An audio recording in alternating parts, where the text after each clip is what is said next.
বিসমিল্লাহির রহমানির রহিম। সবাইকে রফিক একাডেমি অনলাইন ক্লাসের পক্ষ থেকে স্বাগতম।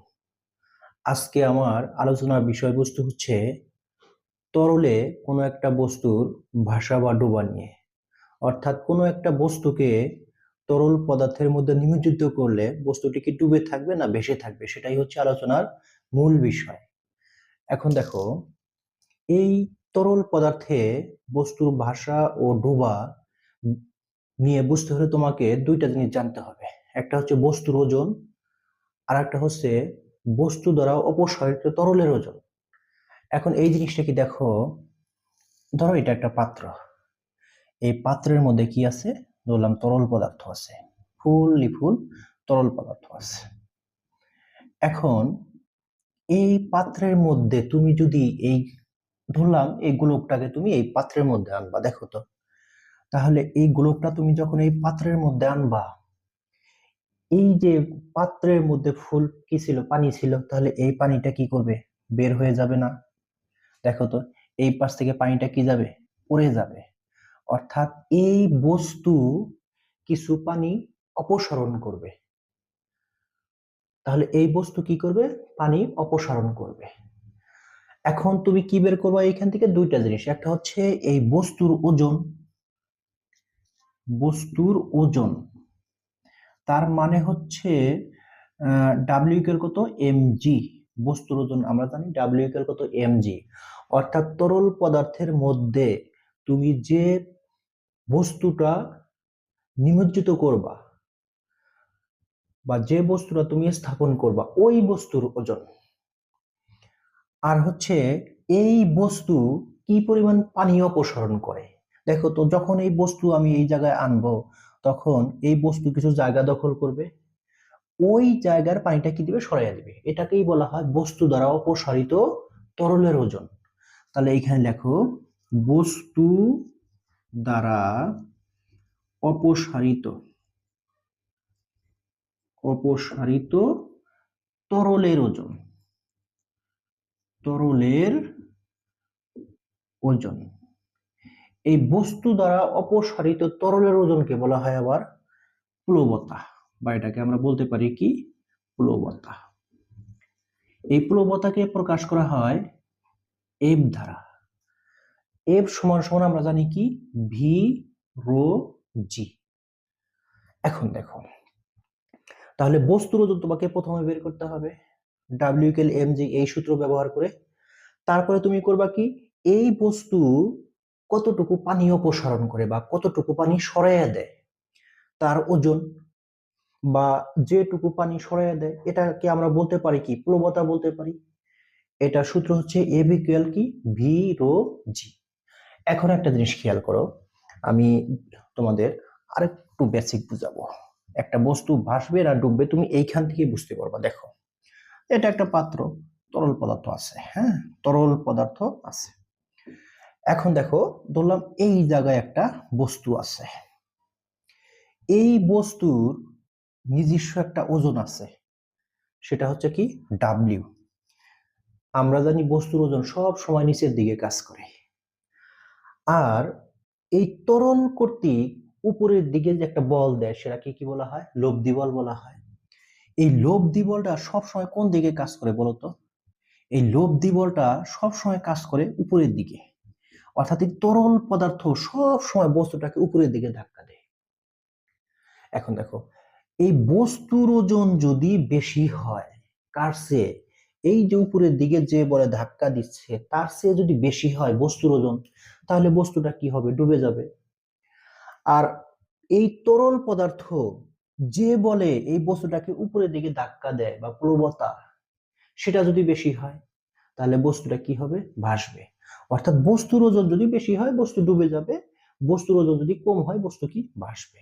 এখন এই জিনিসটাই আমরা একটা অঙ্কের মাধ্যমে দেখব।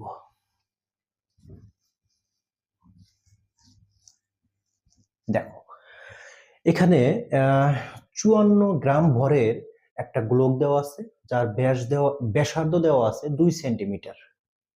এখন এই গোলকটাকে যদি কোনো একটা তরল পদার্থের মধ্যে নেওয়া হয়, বা নিমজ্জিত করা হয়, তাহলে এই গোলকটা কি ভাসবে না ডুববে, সেটাই হচ্ছে প্রশ্ন। এখন তুমি এইটার জন্য কি করবা?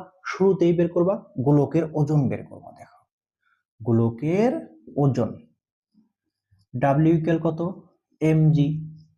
এখান থেকে বের করো তো m কত? 54 গ্রাম। এটাকে কেজিতে নিবা, 0.054 এত কেজি ইন্টু 9.8। এটাকে তোমরা ক্যালকুলেশন করলে পাইবা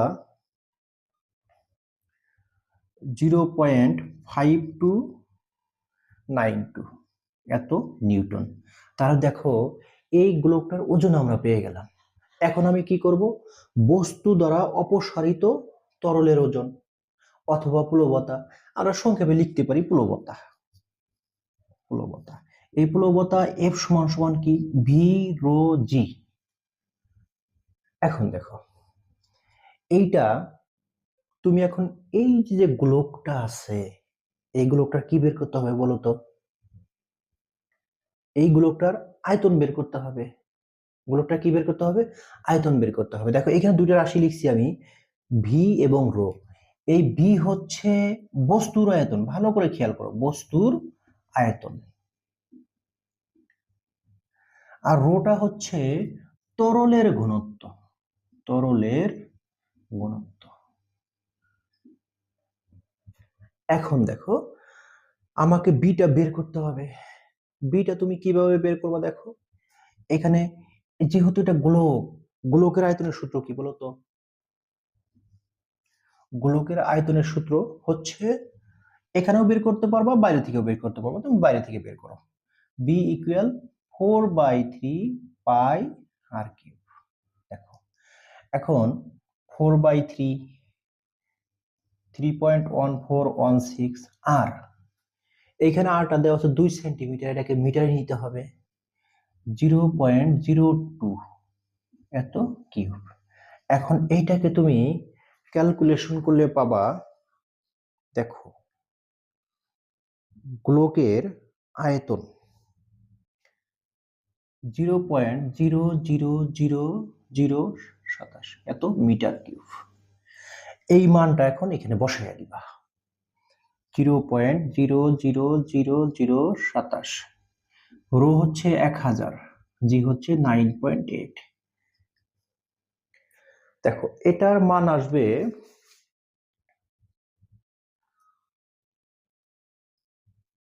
0.2646 এত নিউটন। এখন দেখো তো আমি গোলকের ওজন পাইলাম, আবার প্লবতাও পাইলাম। তাহলে এখানে দেখো তো ওজন বেশি না প্লবতা বেশি? ওজন বেশি হলে ডুবে যাবে, ওজন যদি কম হয় ভাসবে। এখানে দেখো তো ওজনটা বেশি না, তাহলে এখানে লিখবা যেহেতু ডাব্লিউ গ্রেটার দেন এফ, মানে বস্তুর ওজনটা বেশি, তাহলে এই ক্ষেত্রে বস্তুটা কি হবে বলতো? ডুববে। এখন আমরা এই একটা গণক আকৃতির একটা বস্তু দিয়ে আমরা এই ভাসা এবং ডোবা ব্যাখ্যা করব।